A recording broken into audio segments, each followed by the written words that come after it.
It's Fate time! Hello, welcome to another figure review. Today we're going to have a look at the Figma number 502. It's Shielder Mashu Kyrielight in the Ortinax version. This one is very personal. This one's very special to me because when I reviewed the original Mashu, I had no idea about Fate. I was just like, oh, cute little anime girl with big shield, pink hair, blah blah blah blah blah. I still stand by that. I absolutely adore the design and kind of the shy and kind nature of Mashu. There's absolutely something to get behind. Also, this character, this figure, it's a little bit different. It's a little bit more armored, and it does give you the amazing shield accessory once again, which is just something that stands out to me, something that really demands its place in your collection.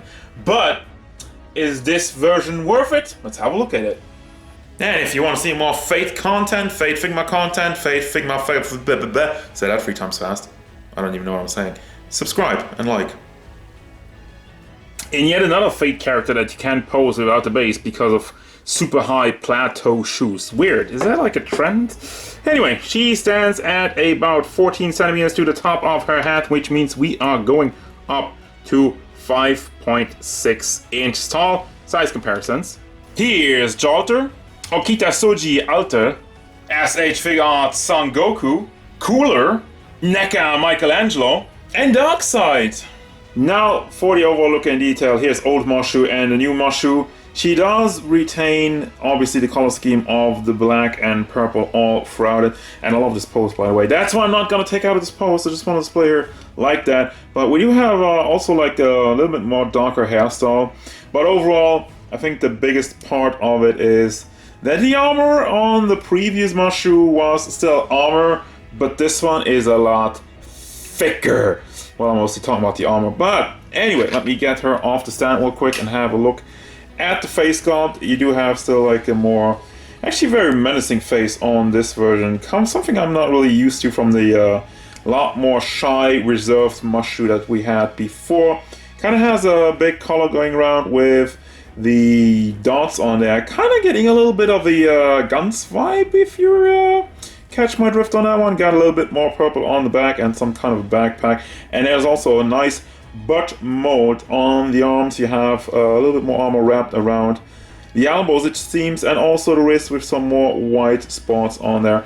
Now for the paint, the most part it is clean, especially the white on black usually doesn't work so well, but for this one I don't see any huge issues with it, so I'm gonna give him a pass on that. Also, there's a light purple on both sides over there. There's a little bit of bleeding on this side with the wraps, and on the back. Again, it looks clean. It's just why is this skin color? That's just a minor complaint, but it's just why? It stands out weirdly. Just make it black. And also, there's some more stuff going on the collar as I move down to the hips, which definitely do not lie. It's kind of weirdly cut up. Obviously, for the articulation, you need to have this piece molded like this, but it kind of detaches so weirdly from the thighs that I don't know. I'm not the biggest fan of it, but again, for articulation purposes, you kind of have to do it like that.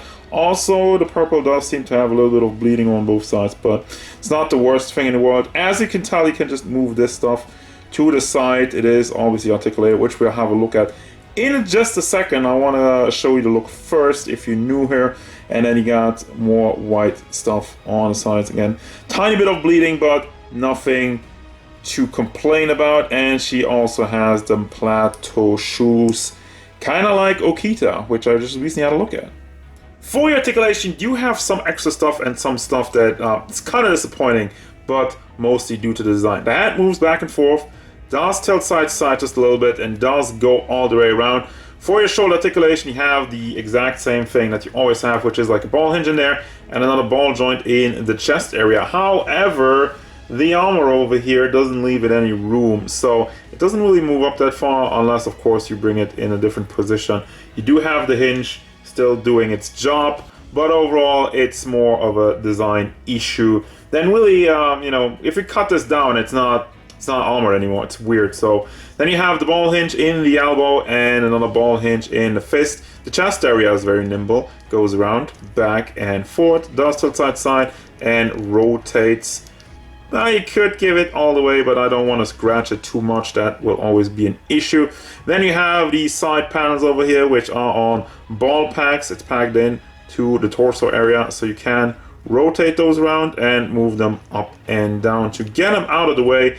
Then you actually can see the articulation. For the hips, it's just a ball pack with like a T-set that goes into the legs. So also very nimble, does leave some gaps, but again, if you would fill this up, you would just basically take away the articulation of this part, which it does work very well, and you can rotate it side to side. Then you have the leg itself. The crotch piece is soft plastic. As such, it goes forward, out to the side, and to the back without any issues. They also added a thigh swivel because it's very easy to do one here, and not standard for Figma, but you have the double hinge knees, which once again, I usually complain about why you're not putting this on the knee pad to cover it up, but I think with this design that would have looked weird. Also be careful to always line this up correctly. But yeah, double hinge knees is pretty good, pretty cool, not common for Figmas.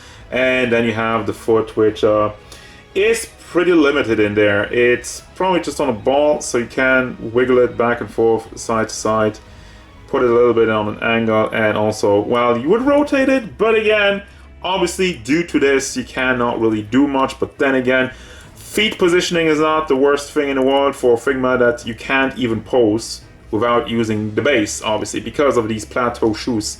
That wouldn't work. So obviously the biggest deal of the accessories over here is the shield. It's a lot bigger and bulkier than the original one. It does have some handles on the back and some nice metallic on it. I do have a little bit of issues with the paint over here. There's some brown that's going over into the blue.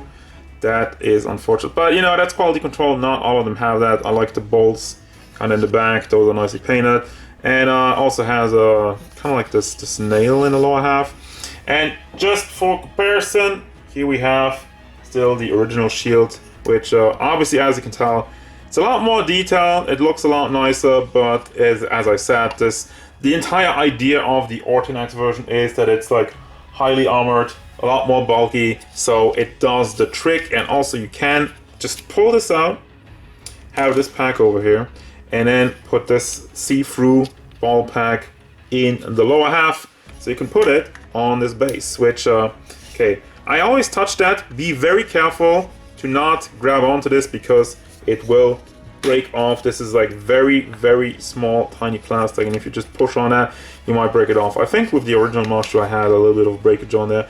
So you still have this extra base, which I think is pretty cool, because really posing her with the shield was a huge issue. I remember back in the day for the original Master, and with this shield being even bigger, I like that you're getting something solid like that to put it on the base. Then you have some more faces, one yelling face looking to the side and one wholesome smiley face, amazing. And then you also have the headpiece with the PlayStation VR on it. Just kidding, but that's another piece of the Ortinax armor, obviously, basically a VR headset.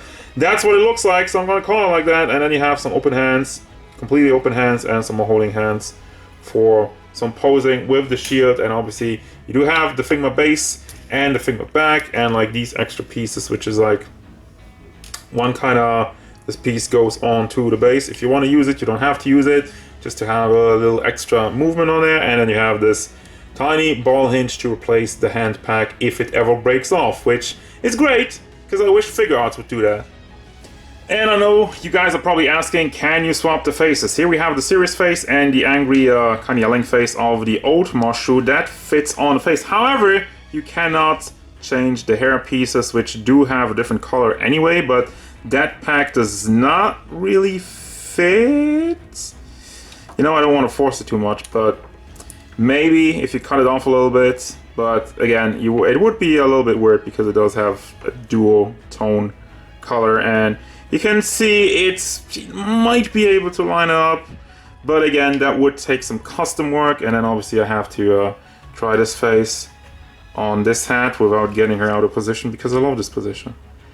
Don't take that out of context. That also, yeah, the faces, they do fit. You can swap the faces if you want to, but the front hair piece not so much. It is possible, but it would take some customization, probably playing a little bit more around than just swip and swap. So let it be known.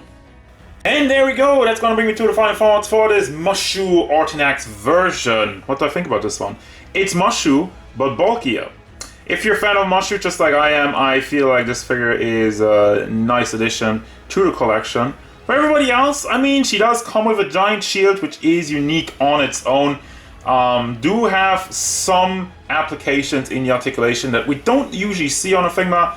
And for the rest of it, I mean, the paint is mostly clean. There's some slips here and there, but nothing I would go crazy over. So yeah, overall, I mean, I like this figure, but to be fair, I still prefer this one a lot more, just design-wise. The shield's a lot cleaner, the shield's a lot nicer, but this one's also now a lot harder to get. So again, I feel like it's a nice option. It's a cool addition to the collection.